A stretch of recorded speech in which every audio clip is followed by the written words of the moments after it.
好，来乡亲啊，继续来看康桥学校的学生骑铁马环岛，予41岁驾驶逆向冲浪，经过检验，确定伊就是假毒赛车。伊家己嘛承认啊，讲要赛车进前有使用海洛因、安非他命、甲松西烟弹3种毒品类掺染，即卖已经予法院裁定收押禁见。伫安全部双手封口起来。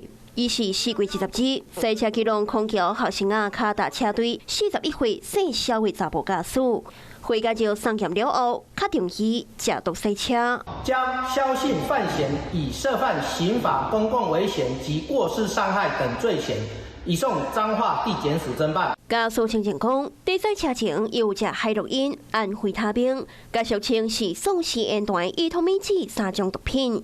车经过保心乡湾路3段时，开始唔知人，所以车连命偏倒边，连命偏正边，乌白色车道。各礼拜拢险啊去弄到其他车辆，旅车规路拢无拍方向灯。落尾伫鼻头乡将水路3段指向去弄卡达车队，以假毒赛车驶13公里远，超过20分钟。经检察官讯问后，认肖姓被告涉嫌使用毒品驾车肇事及肇事逃逸等罪嫌重大，且有逃亡及湮灭证据之余，向法院申请羁押禁见获准。检方阁查出，家属调书了后送病院，唔嘛家己出院，阁调工袂接警方的电话。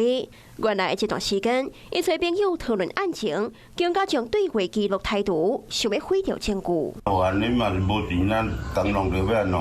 家属就开始个白菜讲，伊是为着捡物件分神，一直到这段卫兵公布证实伊是假毒赛车。检方问话了后提起声押，法院裁定羁押禁见。身为卡达车队学生的家长，伊抗议的当作假影者伫面车顶悬铺文章，批评讲假毒赛车实在有够超过。车队内底每一班拢有家己专属的彩带，后生迄班是粉蓝色。出代志了后，所有的囡仔决定加绑一条出代志迄班紫色的彩带，代表做会关性环岛。同学之间珍贵的感情，使人感动。Hello， 我是蒋欣梅。想要抢先掌握最及时的新闻资讯吗？赶快订阅、按赞、开启小铃铛，锁定华视新闻 YouTube 频道。